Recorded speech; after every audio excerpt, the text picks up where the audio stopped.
The year was 1897, or so Sister Agnes would often sigh, adjusting her spectacles with a weary hand.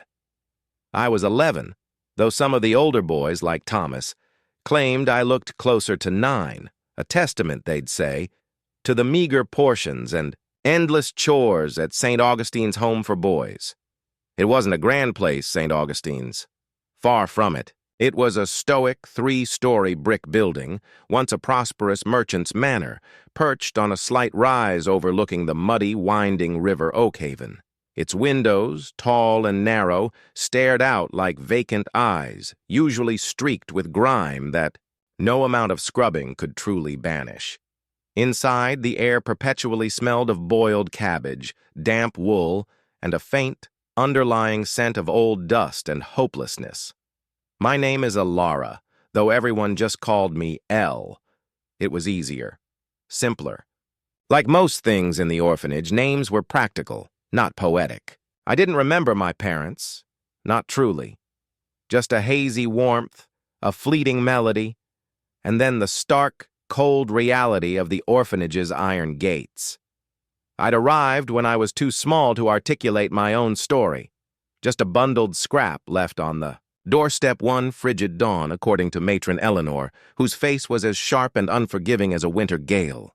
She ruled the orphanage with an iron fist, her voice a low growl that could curdle milk and silence the most boisterous of boys. Days at St. Augustine's unfolded in a monotonous rhythm.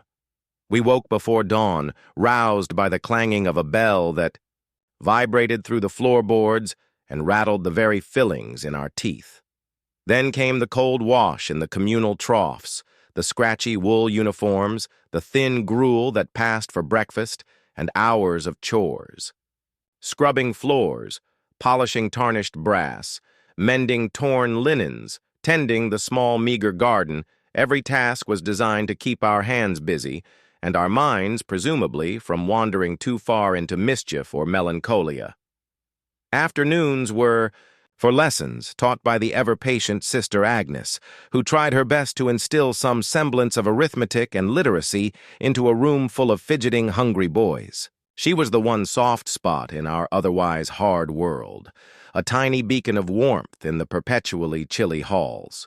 Her hands, though gnarled with age, were gentle when they corrected a crooked letter or smoothed a ruffled head. Evenings brought the dreadful silence of supper, punctuated only by the clinking of spoons against tin bowls, and then the collective ascent to the dormitories, 3 long rooms filled with narrow cots. My cot was by the window, affording me a sliver of the outside world, the shimmering river, the distant glimmer of gas lamps in the town, and on clear nights, the vast, indifferent expanse of the stars. It was my private solace, a brief escape, before sleep claimed me. There were 62 of us boys in St. Augustine's, a motley collection of orphans, runaways, and children whose families could no longer afford to feed them.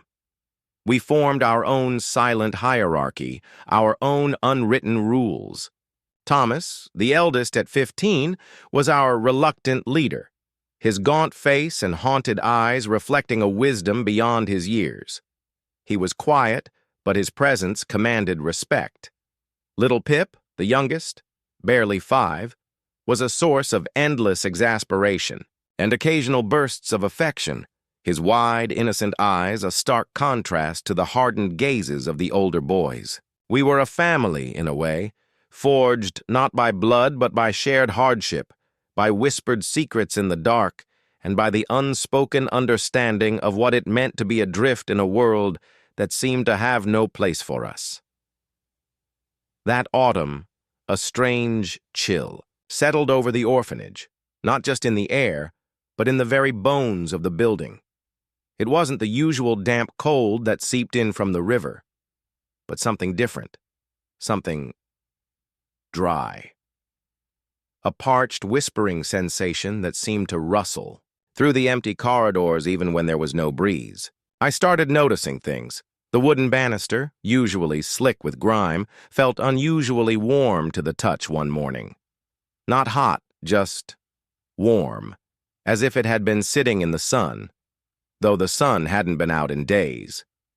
Thomas noticed it too. He ran his hand over the polished oak of the dining hall table after supper, his brow furrowed. "Feels like a fever," he muttered, his voice barely a whisper. I nodded, though I didn't know what a fever felt like on wood.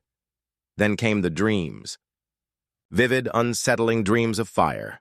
Not raging infernos, but small, silent flames dancing on familiar objects.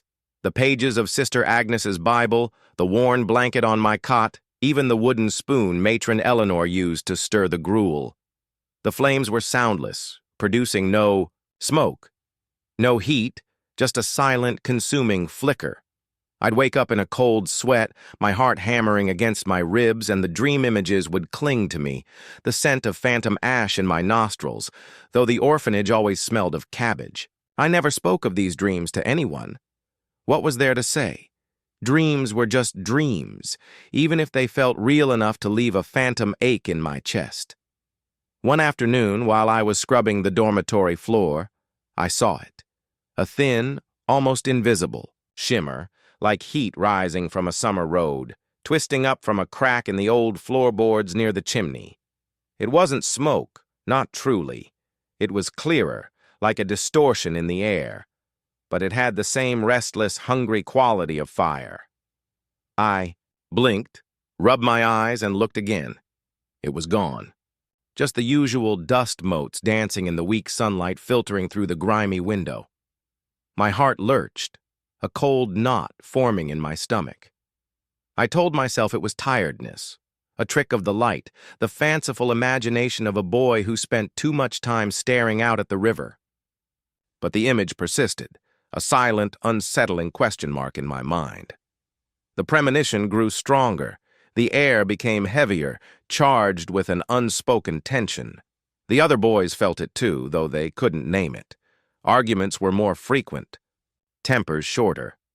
Even Matron Eleanor seemed more agitated than usual, her sharp commands delivered with an underlying tremor.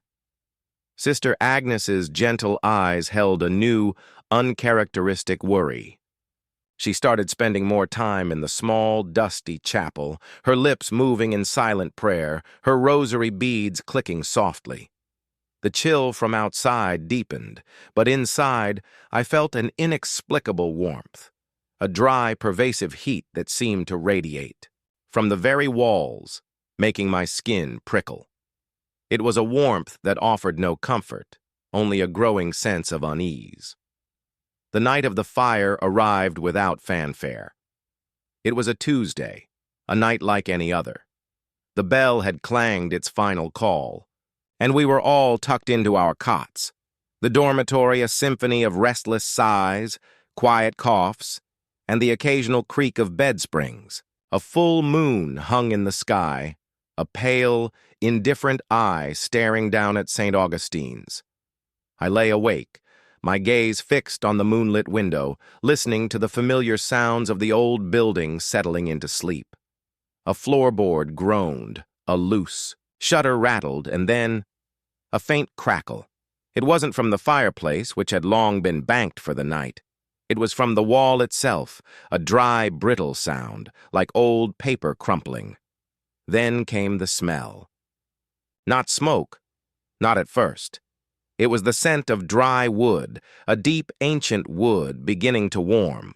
And then faintly, the unmistakable, sweet, and sickly smell of burning varnish. My eyes snapped open, my heart instantly alert. I sat up, peering into the gloom of the dormitory. Most of the boys were asleep, their breathing soft and even. But some, I noticed, were stirring, their heads lifting from their pillows, their noses twitching. The crackling grew louder, a hungry whispering sound now, creeping from the walls, from beneath the floorboards. A thin tendril of something. Not quite smoke, not quite mist, but a hazy, shimmering vapor began to snake its way from under the door. It glowed faintly, a ghostly orange, pulsating with an internal light. Panic, cold and sharp, pricked at me. I slid off my cot, my bare feet landing silently on the wooden floor. It was warm, too warm, The air was growing thick, though still surprisingly clear. No choking smoke, no acrid fumes. Just this strange, luminous vapor and the incessant, dry crackle. Thomas, in the cot opposite mine, was also awake, his eyes wide and fixed on the doorway. "Elle?" he whispered, his voice thin with fear. Before I could answer, a small, soundless flame blossomed on the faded wallpaper near the doorframe, licking upwards. It was precisely like the flames in my dreams, silent, smokeless, glowing with an otherworldly intensity. Then another, and another, spreading across the wall with an impossible speed, consuming the wallpaper but leaving no char, no ash. It was as if the flames were eating the very substance of the building, making it disappear. Matron Eleanor's shriek echoed through the halls, a sound of pure, unadulterated terror that snapped the other boys awake. "Fire! Fire!" Her voice, usually so commanding, was now a strangled cry. Chaos erupted. Boys stumbled from their cots, their eyes wide with fear and confusion. The glowing, consuming flames were everywhere now, dancing on the furniture, on the curtains, on the very clothes, hanging on the hooks. But still, no smoke, no heat that seared the skin, only that pervasive, unsettling warmth. It was wrong, all wrong. A fire that consumed without burning, that swallowed without leaving a trace.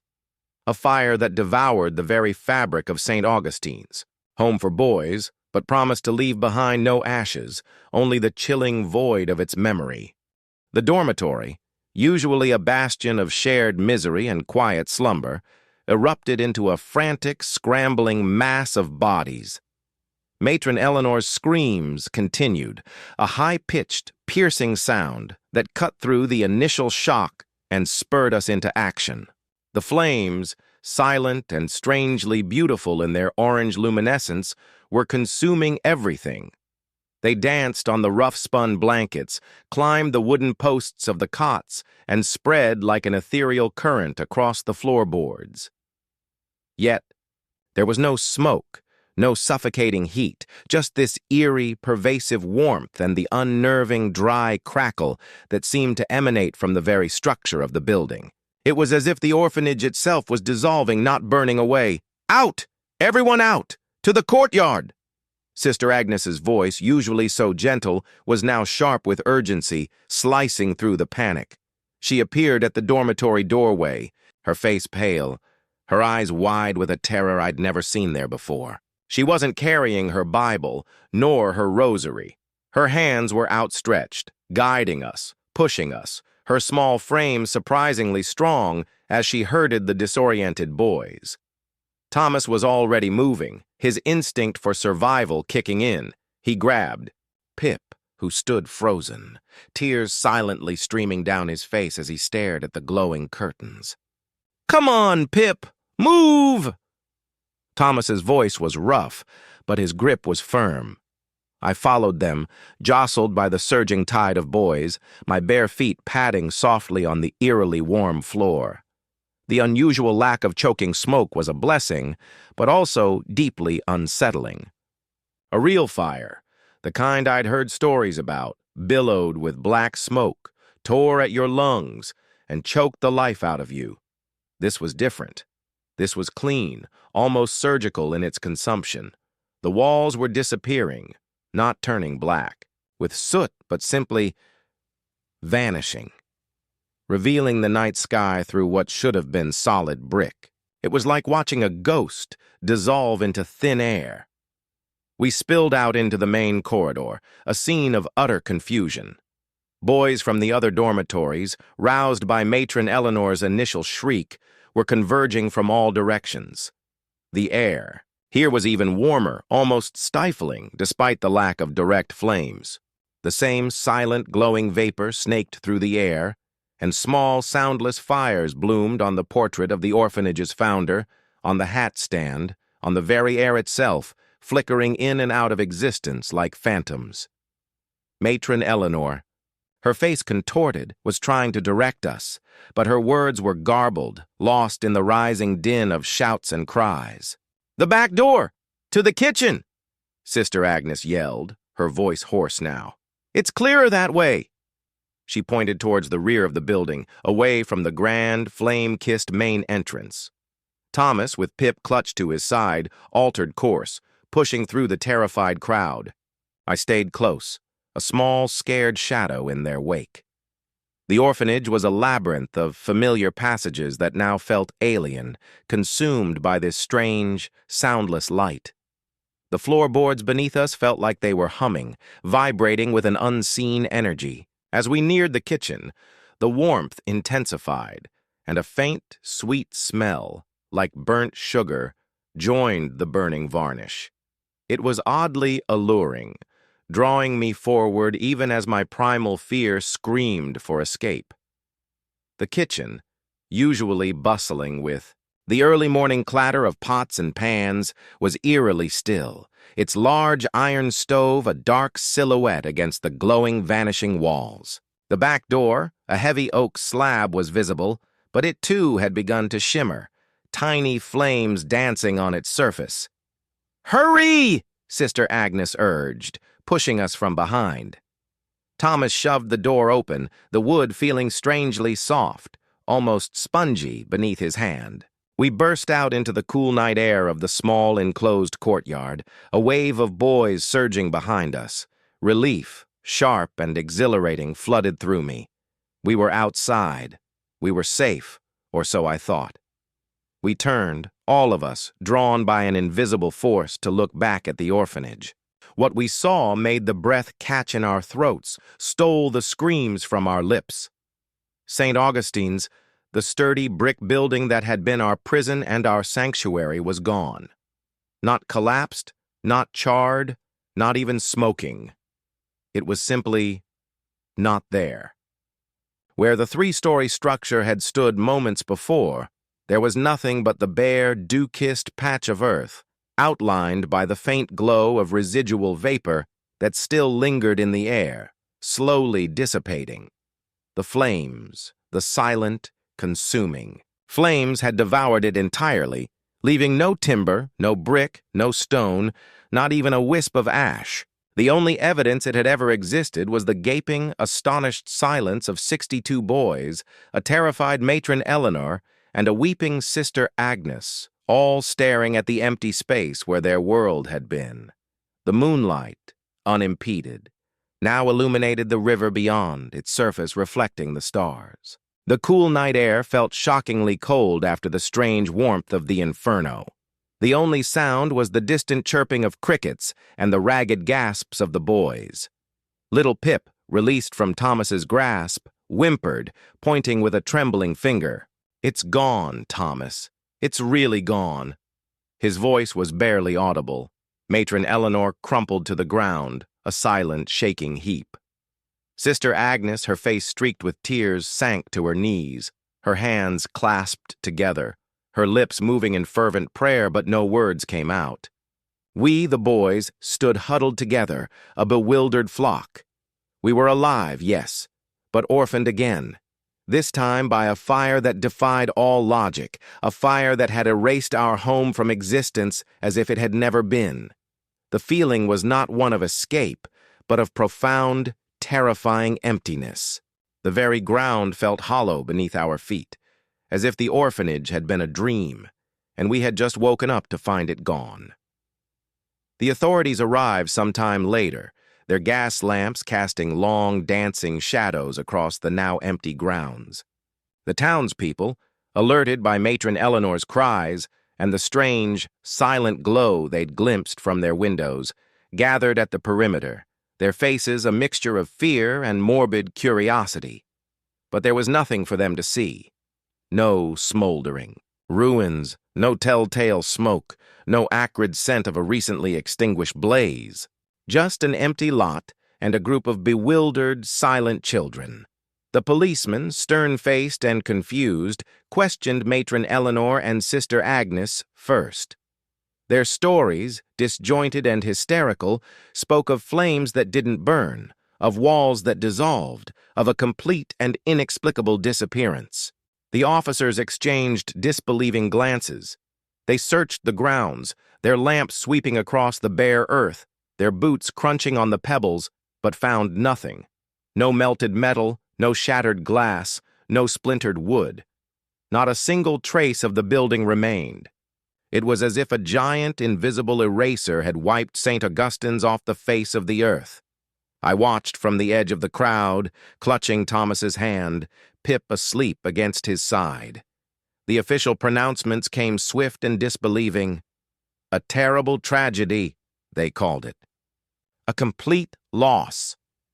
But they couldn't explain how it was a complete loss without leaving anything behind. The local newspaper, the Oakhaven Gazette, ran a sensational headline the next day.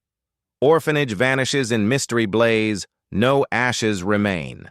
The story was filled with conjecture, with whispers of gas leaks, faulty wiring, even spontaneous combustion, but none of it fit. None of it explained the impossible absence, the chilling void where St. Augustine's had been. It was a mystery that baffled the town and left us, the boys, adrift in a world that now seemed even more incomprehensible. We were survivors of a fire that had erased itself, leaving only a lingering sense of unreality and the bitter taste of something profoundly, inexplicably lost. The morning after the vanishing, or rather, the non-morning, for it felt as though time itself had been consumed along with St. Augustine's, was a blur of bewildering activity. We were ushered, a silent, hollow-eyed procession, to the town hall. It was a grand building, imposing and solid, a stark contrast to the ethereal disappearance of our former home. Inside, the air hummed with hushed conversations and the rustling of official papers. They tried to categorize us, to list us, to make sense of 62 boys who had suddenly become untethered from any known record. Matron Eleanor, still trembling, but regaining some semblance of her usual sternness, sat rigidly on a wooden bench, answering questions in a strained, unnatural voice. Sister Agnes, gentle as ever, moved amongst us, offering what little comfort she could, her hand often resting on a boy's shoulder, a silent reassurance. The town officials, mostly stout men with worried brows, struggled to process the impossible. How do you account for a building that simply ceased to exist? How do you house 62 children who appeared seemingly out of thin air from an empty lot? We were eventually led to the town's old schoolhouse, a single-story wooden building that had been deemed unfit for regular classes years ago. It was drafty and smelled of disuse, but it had a roof, and for that we were grimly grateful. Cots, hastily brought in, lined the walls, and a large cast-iron stove, thankfully intact, sat in the center of the main room, providing a meager warmth. Food, real food, thick bread, cheese, and even some dried fruit, appeared as if by magic, donated by the bewildered but charitable townsfolk. For the first time in years, we ate until our stomachs were full, a strange, almost guilty pleasure in the midst of our shared trauma. Sleep, however, was elusive. The memory of the silent, consuming flames, the chilling sight of our home, simply dissolving, played over and over in my mind. Every creak of the old schoolhouse, every rustle of the wind outside, seemed to echo the crackling sound of the vanishing orphanage. I lay awake, staring at the unfamiliar ceiling, the weight of our collective orphanhood settling heavier than ever. Before, we were orphans within a structure, however restrictive. Now, we were truly adrift, untethered. The days that followed were a testament to the town's confused generosity. Various families offered to take in a boy or two, mostly the younger ones, the ones whose innocence still seemed to hold some appeal. Pip was among the first to leave, his small hand waving bravely as he departed, with a kindly-looking couple who promised him a warm bed and proper meals. A pang of something close, to jealousy, quickly followed by guilt, pierced me. I was glad for Pip, but the thought of being separated from Thomas and the few others I knew so well was a cold prospect. Thomas, ever the protector, rallied the older boys. He organized us, assigning duties like collecting firewood, helping with the meals, and keeping an eye on the younger ones who remained. He spoke little of the fire, but his eyes, when they met mine, held the same unanswered questions that churned within me. The adults, it seemed, wanted to forget. They spoke of the incident in hushed tones, their explanations revolving around a divine act or an inexplicable tragedy. But we, the survivors, knew it was something else, something beyond their understanding, something that lingered in the very air we breathed. The mystery of the vanished orphanage became a whispered legend in Oakhaven. Children, wide-eyed, would point at the empty lot, sharing fantastical tales. Adults would shake their heads, offering prayers and theories, but never truly comprehending. The official investigation eventually closed, citing unknown causes, the polite way of admitting they had no answers. The newspaper, after a few more sensational headlines, moved on to other news, leaving St. Augustine's as a chilling footnote in the town's history. But for us, the boys, it was no mere footnote. It was the beginning of a new, unsettling chapter. We were no longer just orphans. We were the orphans of the vanished orphanage, touched by an inexplicable event. This common experience, this shared anomaly, forged an even deeper bond between us. We guarded the secret of the fire, not out of malice, but because we knew no one would believe us. Who would believe in flames that devoured without burning, in a building that simply ceased to be? One evening, weeks after the fire, Thomas found me sitting alone on the steps of the schoolhouse, staring at the crescent moon. The night was cold, and a fine mist was rising from the river. He sat down beside me, his usual stoic silence unbroken, for a long moment. "You still dream of it?" he asked, his voice low, almost a murmur. I nodded. "The flames, and the smell, that sweet smell." He nodded too, his gaze fixed on the river. "Like burnt sugar," he confirmed. "And the air, it was warm, wasn't it? Not hot, just warm." "Yes," I whispered, relief washing over me. Someone else had felt it. Someone else remembered the impossible details. "Like the building had a fever." Thomas turned. To me then, his eyes, usually so guarded, filled with an uncharacteristic intensity. "It wasn't a fever, Elle. It was a hunger." His words sent a shiver down my spine, colder than the mist. A hunger. The thought resonated with the silent, consuming nature of the flames. It had taken everything, leaving nothing. It had absorbed the orphanage, rather than destroying it. What kind of hunger was that? And what had it truly desired? Life at the schoolhouse was temporary. The town, while generous, could not house 62 boys indefinitely. Talks began about sending us to other orphanages in larger cities, scattering us to the winds. The thought filled me with a deep dread. This fragile family we had formed, this strange, silent brotherhood born of shared trauma, would be broken apart. Thomas sensed it too. He began to spend his evenings poring over old maps, borrowed from Sister Agnes, tracing lines with his finger, his brow furrowed in concentration. "There's a way," he mumbled one night, more to himself than to me, as I watched him by the flickering lamplight. There always is. He was searching for something, a solution, a path forward for us, for all of us. He believed in staying together, in clinging to the only family we had left. His resolve was a quiet strength that emanated from him, and it gave me a sliver of hope in the vast uncertainty that lay before us. The whispers amongst the older boys grew bolder. Escape, not from a building, for there was none, but from the fate that awaited us. Dispersal, separation, another cold institution. Thomas was formulating a plan, piecing it together with the quiet determination that was so characteristic of him. He spoke of the river, of barges that traveled upstream, of opportunities in towns beyond Oakhaven.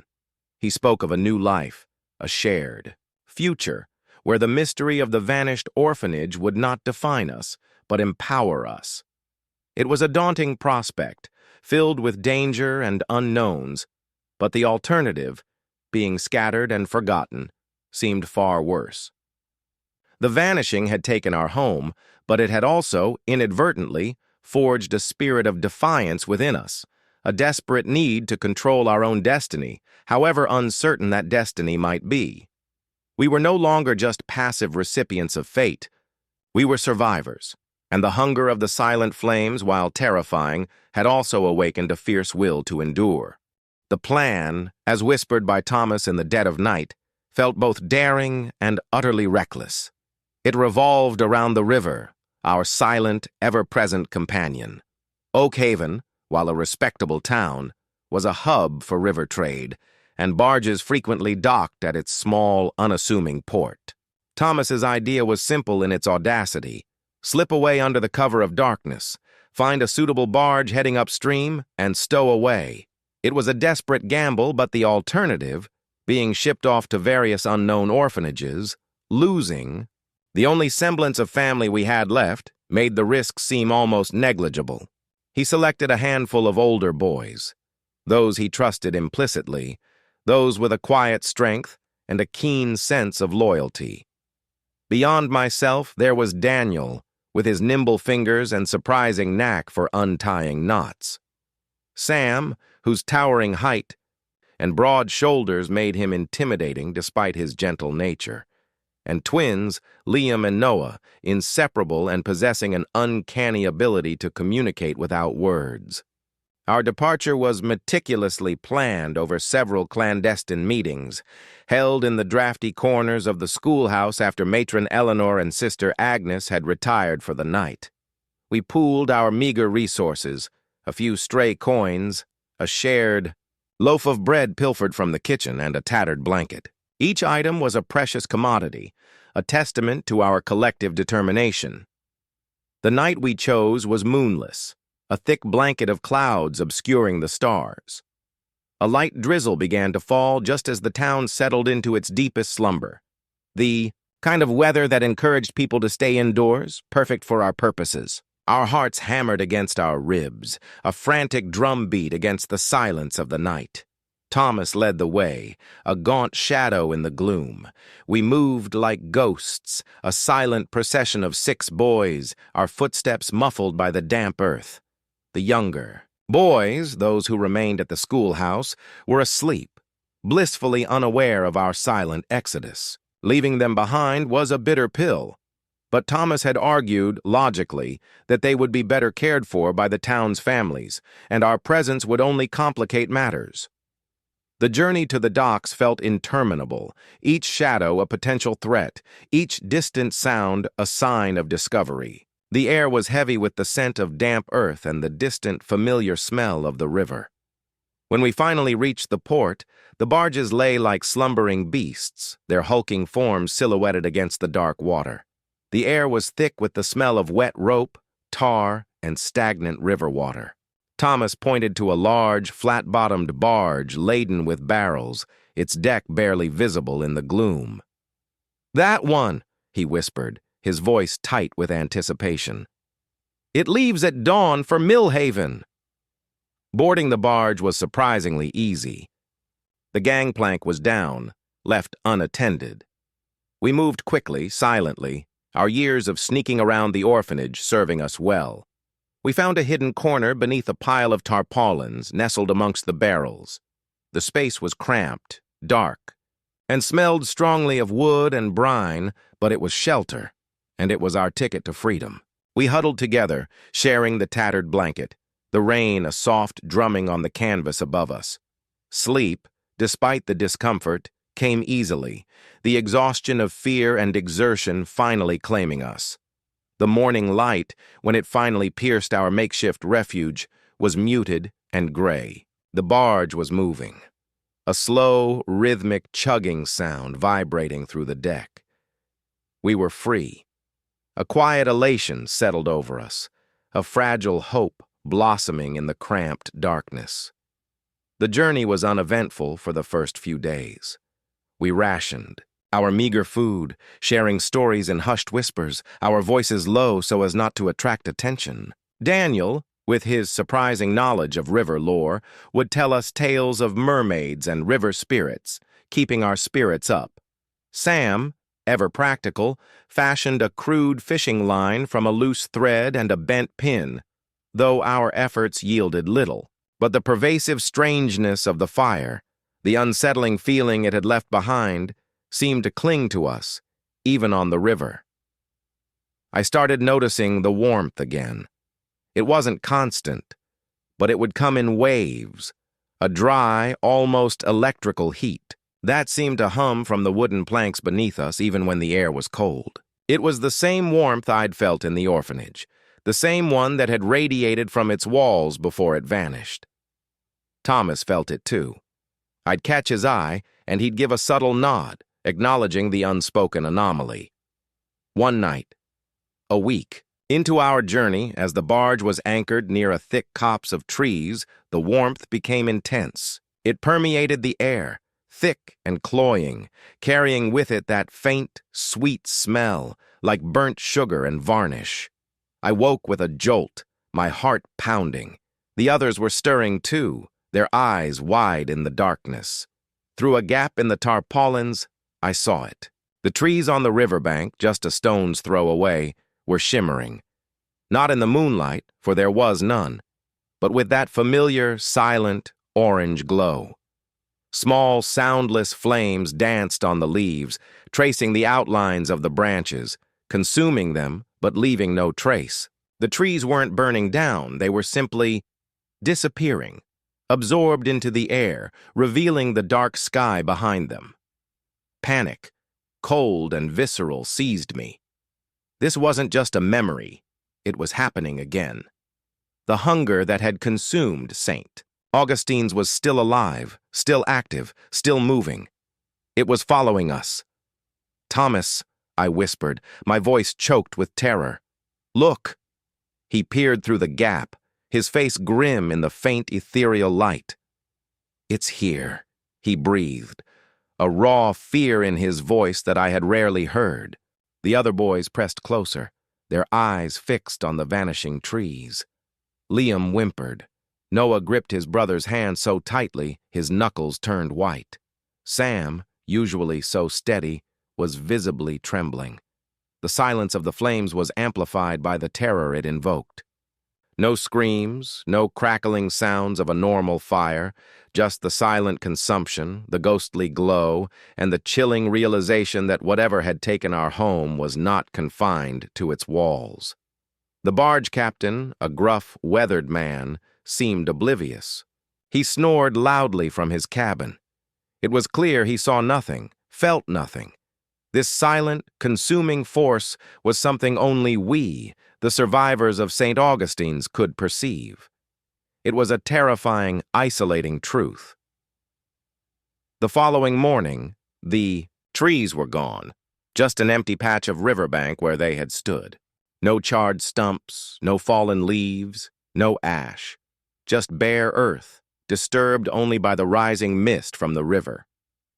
We emerged from our hiding place, stiff and shaken, the silence of the night still clinging to us.